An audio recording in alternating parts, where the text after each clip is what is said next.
Supported by New Orleans Ernest N. Morial Convention Center, the legacy of the World's Fair lives on through its economic impact, investment in modernization, and fostering the development of the New River District neighborhood. Phelps Dunbar, pleased to support WYES and their productions that capture the essence of momentous events.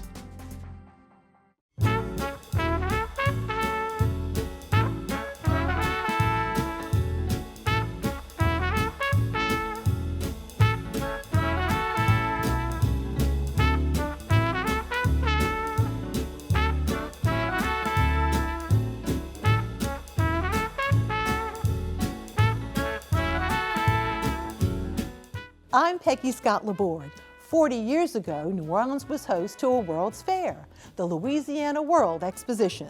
For most visitors, it was a magical place. The theme of the fair was a world of rivers, fresh waters as a source of life. Because of its location along a waterfront that had long been used for port industrial purposes, locals finally got a better view of the Mississippi River that was scenic and suitable for leisure activities. The 6-month-long fair transformed the neighborhood, but it also had financial troubles. We'll look at the legacy of the fair and share some memories. My guest, Mark Romig, who served as the Director of Protocol and Guest Relations for the fair, and today is Chief Marketing Officer for the New Orleans tourism industry. Welcome, Mark. Hello. Hey, nice to be here. And longtime band leader, guitarist, and singer Deacon John Moore, who played at the fair and was a frequent visitor. Welcome, sir. Thank you. I have the perfect song for the World's Fair. I recorded Many Rivers to Cross. Oh, perfect. And on a personal note, I was working for WDSU-TV at the time and was assigned to the fair as a producer host. The station had a glass-enclosed studio within the Great Hall, now part of the Morial Convention Center. We did a daily half-hour program called TV6 at the fair. And as you can see on this Times-Picayune TV Focus cover, Margaret Orr and I were co-hosts, she on weekdays and then I was on weekends. The fair was my neighborhood for 6 months. Mark, about the fair and the way it was set up, it was really a series of neighborhoods. Yeah, it was really an opportunity for us to blend the international component with the cultural aspects of New Orleans and Louisiana. Lots of food and beverage. You had the area of water where you had the aquacade and the kids shower, and then of course all along the riverfront we brought people back to the riverfront where all the international pavilions were facing. It was quite a fantastic way to see the warehouse district. It was also the palette of the fair. It was pastels based on New Orleans architecture. Yes, I mean the Wonderwall really brought all those colors together. And the Wonderwall is so intriguing. It was so intriguing because it was really meant, they called it a frozen parade, but it was really meant to hide power lines that were in the middle of now Convention Center Boulevard. Exactly. Right? The designers wanted to bring your eyes down and away from the power lines that could not be moved. And so the activity was down at the eye level. And within that Wonderwall, you had all sorts of vendors and musical acts and refreshments. And so it was just another way to enjoy this large boulevard, or neutral ground, as we like to call it. Exactly. And the reason for the fair, we should say, was to stimulate the tourism industry, where we're talking about kind of in the middle of a bit of an oil bust and, you know, trying to make things a little bit more general in terms of what our needs were and the way we could make some bucks. Well, it was certainly an economic development project, enhancing that part of town, bringing that part of town back to life, bringing people to the riverfront, and to obviously show the world that New Orleans could host.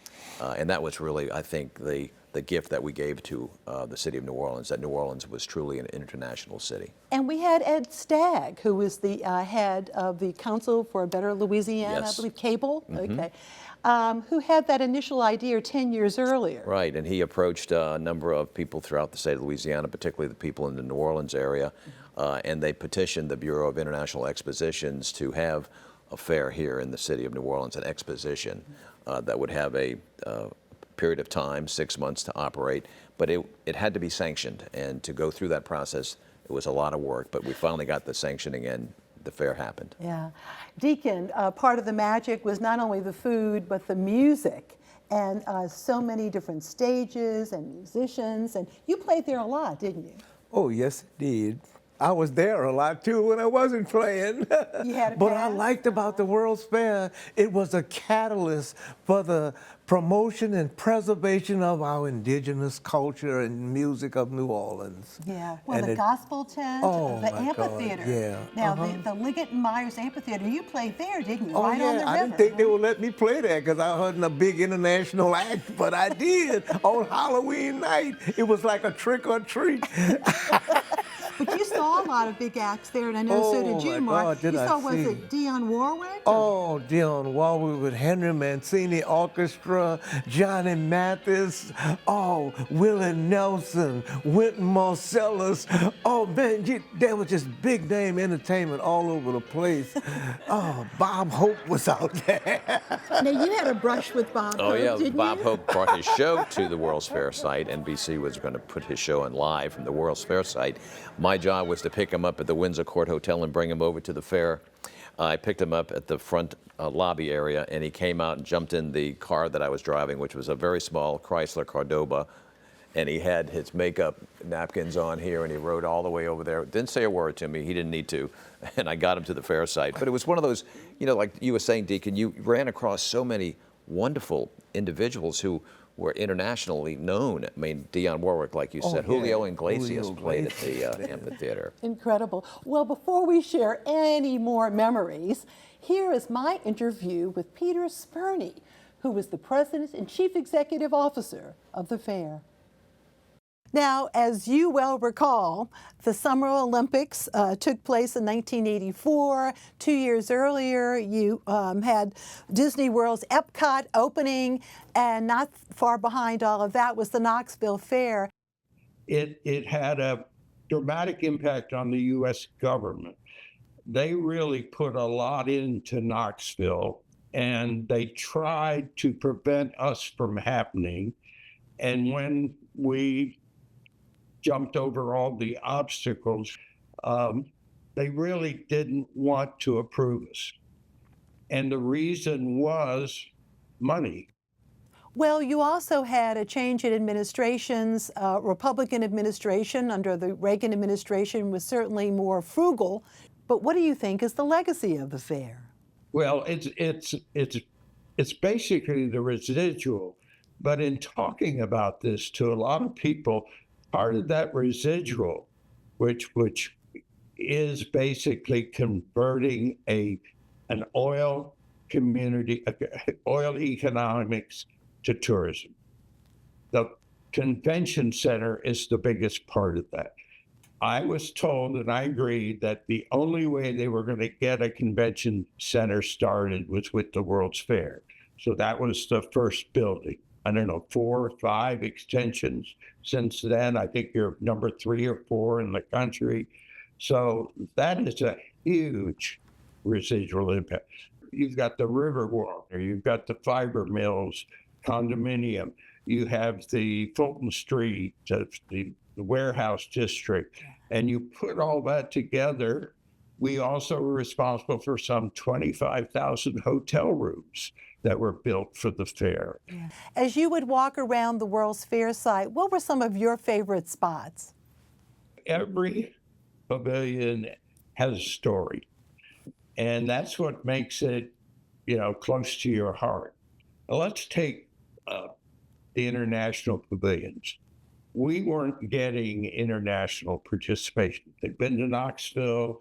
Vancouver was going to be 2 years after us. They were going to Vancouver. And the only way that would work is if we got help from the U.S. government and the Department of State. And Lester Kabikoff, at my request, called Senator Long. And he said, we need countries in Louisiana. And Senator Long said, let me see what I can do. And lo and behold, a week later, I got a call from the secretary. And he said, Peter, I hear I owe you 8 countries. And he delivered. And we can't forget the Liggett and Myers Quality Seal Amphitheater. The interesting thing is we built that amphitheater. Terrific architect. We built it to be permanent, but we couldn't get a permit to make it permanent. So we built it, and all you had to do to make it permanent was put cement down the pipes that were used for footings, and that would make them permanent, and therefore you would have a terrific residual. But the entertainment community, particularly the theater community in New Orleans, didn't want that amphitheater. It would have been a terrific addition. In many instances, you had the music pavilions and that whole folk life pavilion in which many of us were seeing musicians from the Cajun culture, you know, from Cajun Louisiana, sometimes for the first time in hearing that music, and especially the visitors who had never heard Cajun music. So it was almost like the Orleanians were getting a dose and learning about its own music, its own regional music. And so there was a real education process all over with that too. I came from Washington, D.C., and every year there is the Smithsonian Folklife Festival. When I got to Spokane, they had signed up the Smithsonian to do a Folklife Festival on the Northwest. And when Spokane ran into financial difficulties and the government was withdrawing support, the Smithsonian withdrew.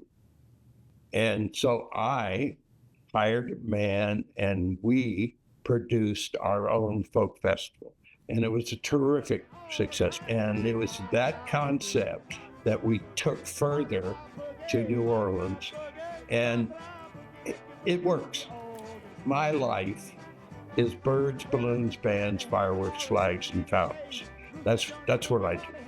And in New Orleans, birds, balloons, bands, booze, and fireworks, flags, fountains, and food. My business, because basically after Spokane and before New Orleans, but enhanced by New Orleans, I said I was in the business. Engage, entertain, educate, enrich through exciting, innovative experiences. And urban entertainment is what has come out of the World's Fairs. That's why you have more theme parks, you have these pop-ups, you have all sorts of things happening.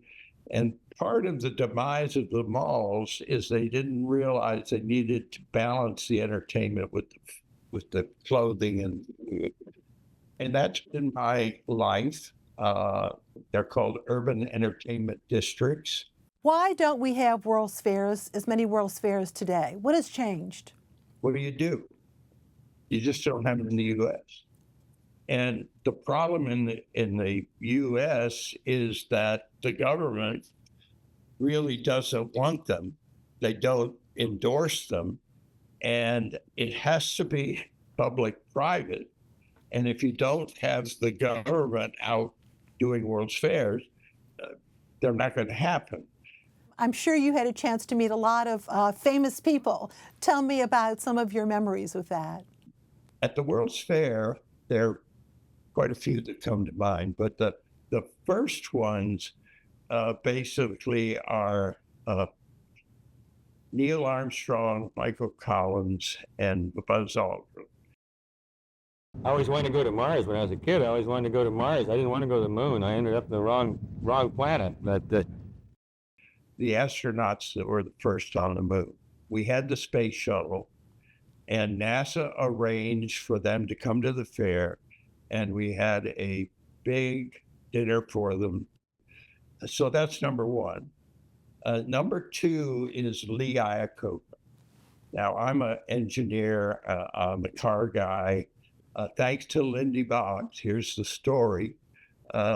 When the government was going through the bailout for all of the motor car manufacturers, she was instrumental in making sure that Chrysler got lots of money.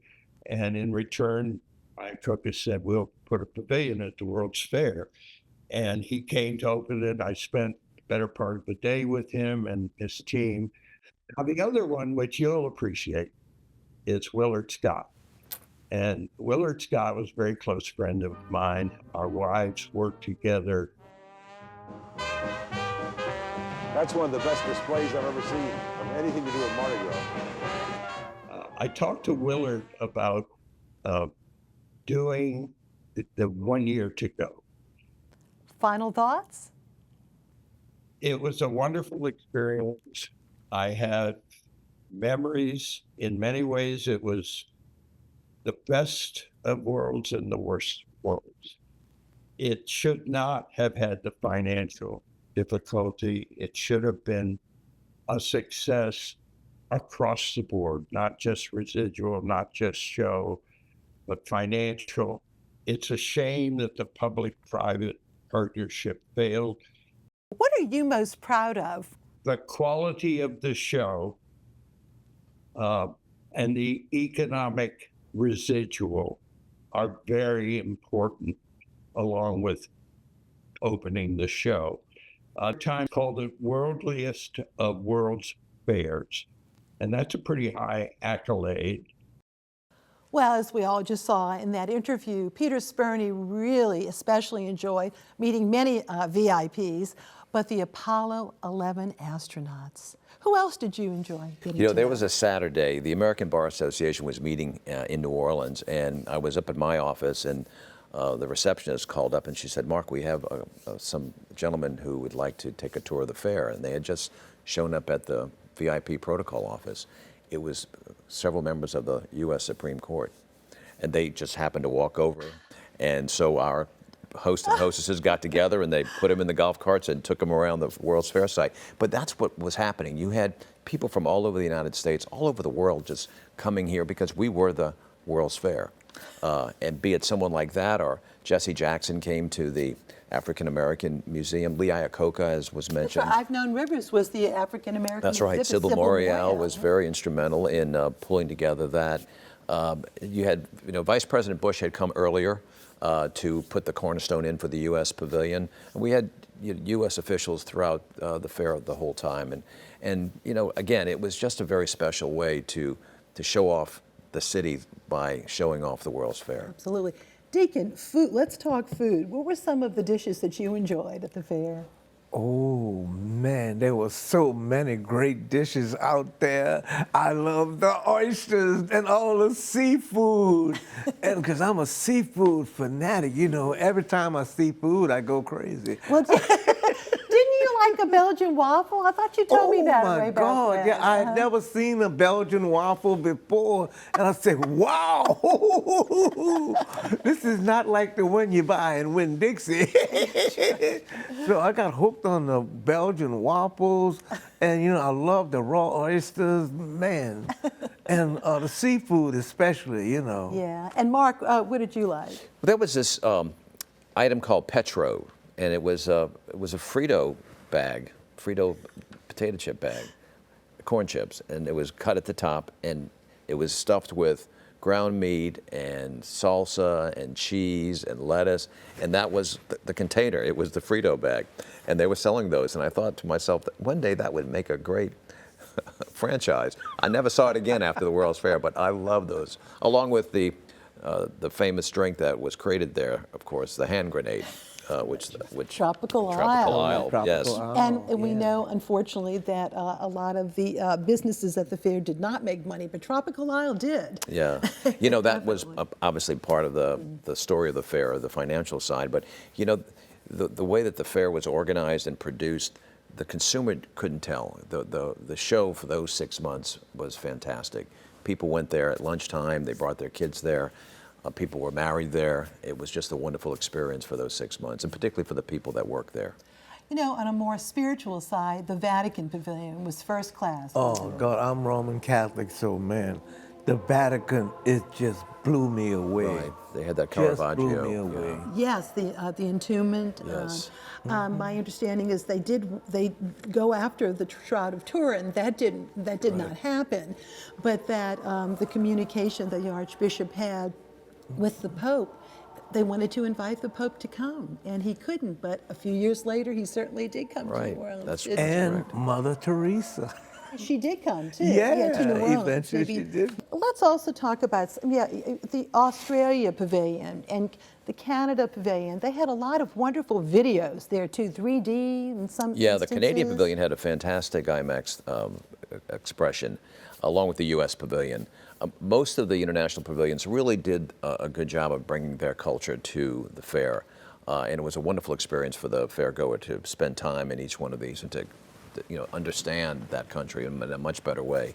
Truly, a sight though was a shuttle, the space shuttle, parked right in front of the USA Pavilion. That's right. The space shuttle model was there. It wasn't it was a replica. It wasn't the exact. It wasn't the one that flew, but it was everything but, and it was wonderful. It was a great selfie moment when people were back and taking selfies at that time. Well, a lot of time, I spent a lot of time in the convention center, which was called the Great Hall, and of course these are the early days of the convention center, so it's much smaller than it is today. But in that hall, you had a giant, I wouldn't say life-sized, of course, a giant pumping heart, that plastic, I guess, heart about 2 or 3 stories tall. That was the Oxnard Pavilion. That's right. WDSU, as I said, was located in there. Mississippi had their pavilion in there. The Mississippi Pavilion was very highly The Louisiana touted. Pavilion had the water ride through the bayous. Oh yeah, That was Louisiana that was Journey. exciting. That was quite a ride as well. Yeah. The Barge Kennedy, which was the Corps of Engineers. That was docked there. Exhibit 2. I mean, the list is long. And one thing, in talking to Petr Spurney, one of his favorite exhibits was the oil rig that had the aquarium. And many years later, I remember seeing an interview with Ron Foreman of the Audubon Institute, that formed the inspiration for what became later the aquarium. Right. Because there was the giant aquarium The that oil was rig part of the oil legs rig. into the aquarium. Yeah, it was very special. Just very special. unbelievable with that. Deacon, I know you said you brought your family there. Some family memories at the fair? My children, my relatives, brothers, sisters. I come from a big family, so I have about 40 nieces and nephews, 12 brothers and sisters, and cousins all over. But anyway, it was a family affair for us to meet up with the family and go to get something to eat, go on the rides and go on Lots of rides, the Ferris lots of wheel. rides. Did you go on the Ferris Oh, wheel? I'm scared of Ferris wheels. You couldn't get me to go on the gondola. Now, speaking of what about the gondola and the monorail? Did you all take those? Oh, yes. Oh, I was scared of that. Yes, often we would take tours through the hosts and hostess would take our guests on the monorail or take them across the river and back. Always exciting. It was great to be up there when the fireworks were going off because, every night there were every fireworks. night. Oh, That's the right. fireworks. Oh, my God. Every Again, night. what a great show every day. It is hard to believe it's 40 years later, but of course, the byproducts, the vestiges, the warehouse district. Yeah. Yeah, it came together. I think we showed where that could go, and the fact that it probably advanced that development 20 years by having the World's Fair Gee there. whiz. Yeah. And one of the beautiful fountains that was the Women at the Well at the Vatican Pavilion is now in front of Notre Dame Seminary. Some of the leaves from the Wonder Wall are on Bayou St. John near Harrison. It's someone's house. I have a piece of the Wonder Wall in my backyard, but it's a very tiny piece of the Wonder Wall. Well, the biggest fountain was Pete Fountain. That's right, Reunion Hall. Right. Cannot Reunion forget Hall. I got to traditional play jazz. there. Thank you. Every night you think about that, and of course, first and foremost, the convention center. The convention and what center. that has meant. Yes, and where it has come, and what they're doing with it now, the continued development upriver from the convention center. That truly is an economic engine in itself for the city and the state of Louisiana. And so much of it. Now, the other thing is when the fair was coming, the plan was to redo part of the quarter, and the sidewalks needed a lot of work. Ironically, 40 years later, maybe there's some sidewalks that could use work today. But my understanding is that the fair ended up having to pay for the revitalization of the sidewalks, and of course, it alienated a lot of the locals who lived there, and the growth of, hey, we'll do something for you, was the French Quarter Festival. That's right. And this year, it's 41st year and the 40th annual, and look where that's gone. It's one of the best free music festivals in the United States. That it amazes Which is really, me. I think, one of the legacies of the World's Fair. We continue to have the entertainment and the fact that New Orleans can draw and is built to host as a community. Well, you know, backing up the federal fiber mills, and of course, Pres Kabikoff and Lester Kabikoff Yeah. were such an important part of the fair. The fiber mills, which are now, of course, condominiums, but then that was used as at night. That's where the monorail would go into its home. Jed's Lookout, the beer garden, and then the Folklife Pavilion. Folklife Many Pavilion of on the us first floor, yeah. of Orleanians had never heard or rarely And heard the Italian Cajun Village, music, where you know, right off to the side except of for that. the, you know, the jazz the fest. Folklife The Italian focused Village on was the- something that really did make money Louisiana too. It was cultural a heritage. That's right.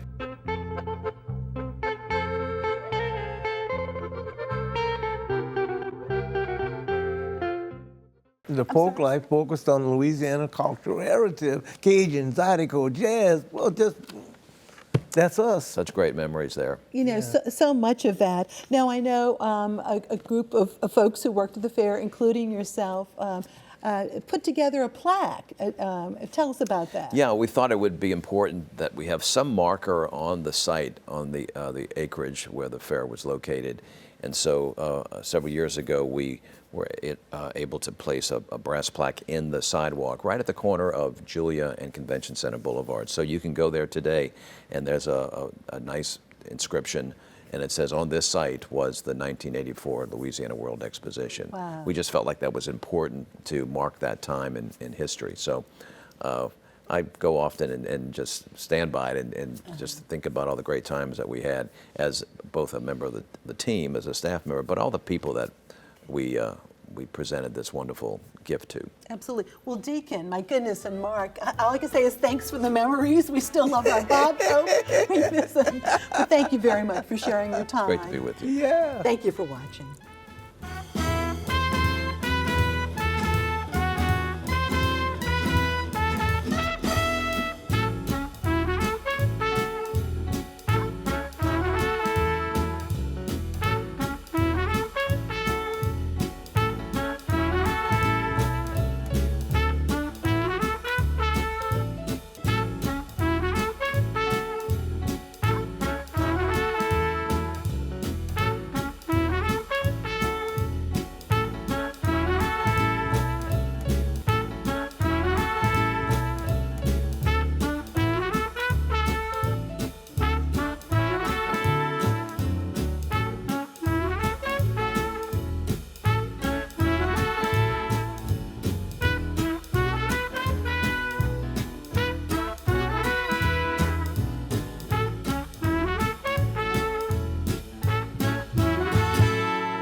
Supported by New Orleans Ernest N. Morial Convention Center, the legacy of the World's Fair lives on through its economic impact, investment in modernization, and fostering the development of the New River District neighborhood.